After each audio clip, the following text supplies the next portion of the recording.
नमस्कार दर्शक बंधु जय जगन्नाथ। आज प्रथम प्रश्न, प्रतिदिन सकाळु दौड़िबा द्वारा केउं समस्या दूर होता है। दर्शक बंधु आपण मन पई ऑप्शन गुड़िक हेउची ऑप्शन ए कैंसर रोग, ऑप्शन बी मुंड व्यथा, ऑप्शन सी मधुमेह रोग, ऑप्शन डी मोटापण।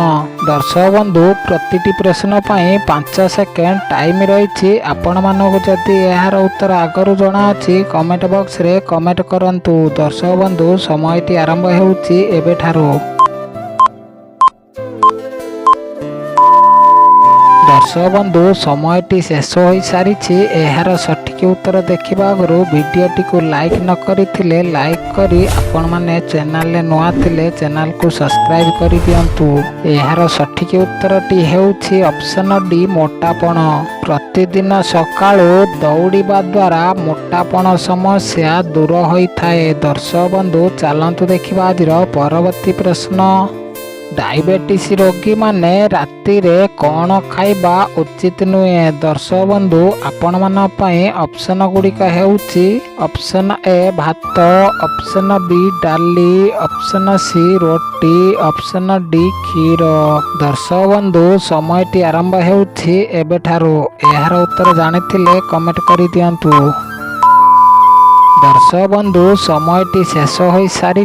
एहार सठिक उत्तरटी हेउची ऑप्शन ए भात।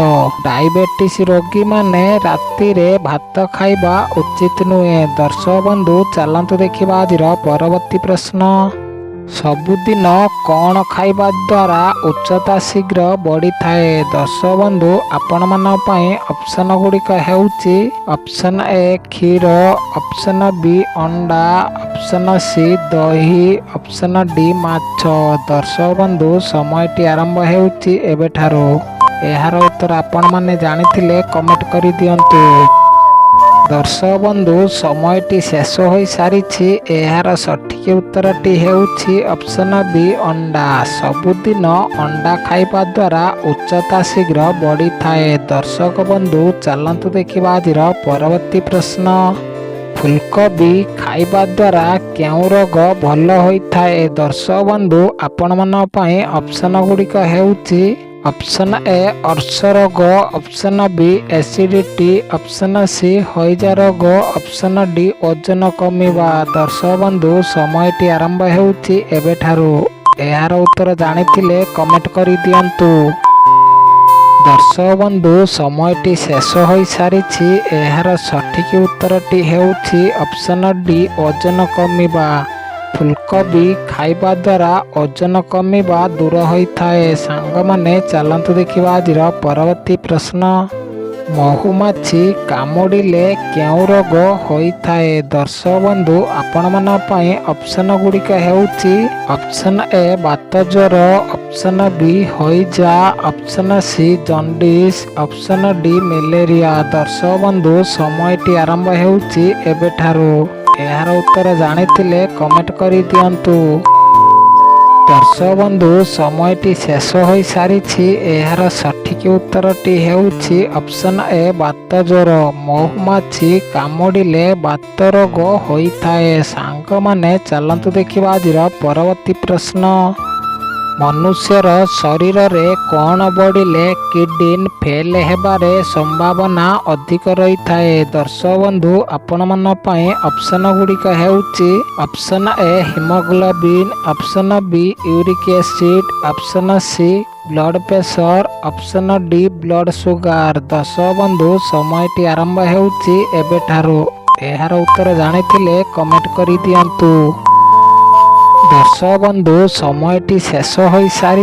एहार सठिक उत्तरटी हेउची option A haemoglobin, option B uric acid. मनुष्यर शरीर रे यूरिक एसिड हिमोग्लोबिन दुईटी जाक बढ़िले किडनी फेल हेबार संभावना अधिक रही थाए। दर्शक बंधु चलंतु देखिबा आजिर परवर्ती प्रश्न, केउं देश रे सूर्य केवल 2 घंटा पई उदय होइथाए। दर्शक बंधु आपण मन पई ऑप्शन गुड़िक हेउची ऑप्शन ए चीन, option B Norway, option C Bhutan, option D Africa. दर्शक बंधु समयटी आरंभ हेउची एबेठारू। ଏହାର ଉତ୍ତର ଜାଣିଥିଲେ କମେଣ୍ଟ କରିଦିଅନ୍ତୁ। ଦର୍ଶକ ବନ୍ଧୁ ସମୟଟି ସରିଯାଇଛି। ଏହାର ସଠିକ ଉତ୍ତର ଦେଖିବା ଆଗରୁ ଭିଡ଼ିଓଟିକୁ ଲାଇକ୍ କରି ଆପଣମାନେ କେଉଁ ଜିଲ୍ଲାରୁ ଭିଡ଼ିଓ ଦେଖୁଛନ୍ତି କମେଣ୍ଟ ବକ୍ସରେ କମେଣ୍ଟ କରନ୍ତୁ। ଏହାର ସଠିକ ଉତ୍ତରଟି ହେଉଛି ଅପସନ୍ ବି ନରୱେ। ନରୱେ ଦେଶରେ ସୂର୍ଯ୍ୟ କେବଳ 2 ଘଣ୍ଟା ପାଇଁ ଉଦୟ ହୋଇଥାଏ। ଦର୍ଶକ ବନ୍ଧୁ ଚାଲନ୍ତୁ ଦେଖିବା ଆଜିର ପରବର୍ତ୍ତୀ ପ୍ରଶ୍ନ। ବାରମ୍ବାର ଚୁଟି ଝଡ଼ିବା କେଉଁ ରୋଗର ଲକ୍ଷଣ ଅଟେ? ଦର୍ଶକ ବନ୍ଧୁ ଆପଣମାନଙ୍କ ପାଇଁ ଅପସନ୍ ଗୁଡ଼ିକ ହେଉଛି ଅପସନ୍ ଏ ବ୍ଲଡ଼ ପ୍ରେସର ରୋଗ, ଅପସନ୍ ବି ଯକ୍ଷ୍ମା ରୋଗ, ଅପସନ୍ ସି ଡାଇବେଟିସ୍ ରୋଗ, ଅପସନ୍ ଡି କ୍ୟାନ୍ସର ରୋଗ। ଦର୍ଶକ ବନ୍ଧୁ ସମୟଟି ଆରମ୍ଭ ହେଉଛି ଏବେଠାରୁ। ଏହାର ଉତ୍ତର ଜାଣିଥିଲେ କମେଣ୍ଟ ବକ୍ସରେ କମେଣ୍ଟ କରନ୍ତୁ। ଦର୍ଶକ ବନ୍ଧୁ ସମୟଟି ଶେଷ ହୋଇସାରିଛି। ଏହାର ସଠିକ ଉତ୍ତରଟି ହେଉଛି ଅପସନ୍ ଡି କ୍ୟାନ୍ସର ରୋଗ। ବାରମ୍ବାର ଚୁଟି ଝଡ଼ିବା କ୍ୟାନ୍ସର ରୋଗର ଲକ୍ଷଣ ଅଟେ। ଦର୍ଶକ ବନ୍ଧୁ ଚାଲନ୍ତୁ ଦେଖିବା ଆଜିର ପରବର୍ତ୍ତୀ ପ୍ରଶ୍ନ। କେଉଁ ଦେଶରେ ଝିଅମାନଙ୍କୁ ବିବାହ କରିବା ଦ୍ୱାରା ସରକାରୀ ଚାକିରି ମିଳିଥାଏ? ଦର୍ଶକ ବନ୍ଧୁ ଆପଣମାନଙ୍କ ପାଇଁ ଅପସନ୍ ଗୁଡ଼ିକ ହେଉଛି ଅପସନ୍ ଏ ଚୀନ, option B Japan, option C Bhutan, option D Iceland. ଦର୍ଶକ ବନ୍ଧୁ ସମୟଟି ଆରମ୍ଭ ହେଉଛି ଏବେଠାରୁ। ଏହାର ଉତ୍ତର ଜାଣିଥିଲେ କମେଣ୍ଟ କରିଦିଅନ୍ତୁ। ଦର୍ଶକ ବନ୍ଧୁ ସମୟଟି ଶେଷ ହୋଇସାରିଛି। ଏହାର ସଠିକ ଉତ୍ତରଟି ହେଉଛି ଅପସନ୍ ଡି ଆଇସଲ୍ୟାଣ୍ଡ। ଆଇସଲ୍ୟାଣ୍ଡ ଦେଶରେ ଝିଅମାନଙ୍କୁ ବିବାହ କରିବା ଦ୍ୱାରା ସରକାରୀ ଚାକିରି ମିଳିଥାଏ। ଦର୍ଶକ ବନ୍ଧୁ ଚାଲନ୍ତୁ ଦେଖିବା ଆଜିର ପରବର୍ତ୍ତୀ ପ୍ରଶ୍ନ। ହଳଦିଆ ରଙ୍ଗର ତରଭୁଜ ଭାରତର କେଉଁ ରାଜ୍ୟରେ ମିଳିଥାଏ? ଦର୍ଶକ ବନ୍ଧୁ ଆପଣମାନଙ୍କ ପାଇଁ ଅପସନ୍ ଗୁଡ଼ିକ ହେଉଛି option A Odisha, option B Kerala, option C Gujarat, option D Uttar Pradesh. ଦର୍ଶକ ବନ୍ଧୁ ସମୟଟି ଆରମ୍ଭ ହେଉଛି ଏବେଠାରୁ। ଏହାର ଉତ୍ତର ଜାଣିଥିଲେ କମେଣ୍ଟ କରିଦିଅନ୍ତୁ। ଦର୍ଶକ ବନ୍ଧୁ ସମୟଟି ଶେଷ ହୋଇସାରିଛି। ଏହାର ସଠିକ ଉତ୍ତରଟି ହେଉଛି ଅପସନ୍ ସି ଗୁଜୁରାଟ। ହଳଦିଆ ରଙ୍ଗର ତରଭୁଜ ଗୁଜୁରାଟ ରାଜ୍ୟରେ ମିଳିଥାଏ। ଦର୍ଶକ ବନ୍ଧୁ ଚାଲନ୍ତୁ ଦେଖିବା ଆଜିର ପରବର୍ତ୍ତୀ ପ୍ରଶ୍ନ। କେଉଁ ଦେଶରେ ସବୁଠାରୁ ଅଧିକ ଡ୍ରାଗନ ଫଳ ଚାଷ କରାଯାଏ? ଦର୍ଶକ ବନ୍ଧୁ ଆପଣମାନଙ୍କ ପାଇଁ ଅପସନ୍ ଗୁଡ଼ିକ ହେଉଛି ଅପସନ୍ ଏ ଚୀନ, option B Japan, option C Bharat, option D Australia. ଦର୍ଶକ ବନ୍ଧୁ ସମୟଟି ଆରମ୍ଭ ହେଉଛି ଏବେଠାରୁ। ଏହାର ଉତ୍ତର ଜାଣିଥିଲେ କମେଣ୍ଟ କରିଦିଅନ୍ତୁ। ଦର୍ଶକ ବନ୍ଧୁ ସମୟଟି ଶେଷ ହୋଇସାରିଛି। ଏହାର ସଠିକ ଉତ୍ତରଟି ହେଉଛି ଅପସନ୍ ଏ ଚୀନ। ଚୀନ ଦେଶରେ ସବୁଠାରୁ ଅଧିକ ଡ୍ରାଗନ ଫଳ ଚାଷ କରାଯାଏ। ଦର୍ଶକ ବନ୍ଧୁ ଚାଲନ୍ତୁ ଦେଖିବା ଆଜିର ପରବର୍ତ୍ତୀ ପ୍ରଶ୍ନ। ଗାଧୋଇବା ସମୟରେ ପରିସ୍ରା ଲାଗିବା କେଉଁ ରୋଗର ଲକ୍ଷଣ ଅଟେ? ଦର୍ଶକ ବନ୍ଧୁ ଆପଣମାନଙ୍କ ପାଇଁ ଅପସନ୍ ଗୁଡ଼ିକ ହେଉଛି ଅପସନ୍ ଏ କ୍ୟାନ୍ସର ରୋଗ, ଅପସନ୍ ବି ଜଣ୍ଡିସ ରୋଗ, ଅପସନ୍ ସି ଡାଇରିଆ ରୋଗ, ଅପସନ୍ ଡି ମୂତ୍ରନଳୀ ସଂକ୍ରମଣ। ଦର୍ଶକ ବନ୍ଧୁ ସମୟଟି ଆରମ୍ଭ ହେଉଛି ଏବେଠାରୁ।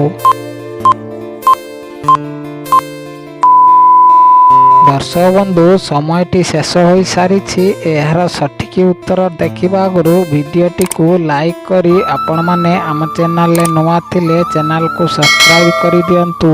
ଭିଡ଼ିଓ ଅପଲୋଡ଼ ହେଲେ ଆପଣମାନେ ସର୍ବପ୍ରଥମେ ନୋଟିଫିକେସନ୍ ପାଇପାରିବେ। ଏହାର ସଠିକ ଉତ୍ତରଟି ହେଉଛି ଅପସନ୍ ଡି ମୂତ୍ରନଳୀ ସଂକ୍ରମଣ। ଗାଧୋଇବା ସମୟରେ ପରିସ୍ରା ଲାଗିବା ମୂତ୍ରନଳୀ ସଂକ୍ରମଣ ରୋଗର ଲକ୍ଷଣ ଅଟେ। ଧନ୍ୟବାଦ। ଜୟ ଜଗନ୍ନାଥ।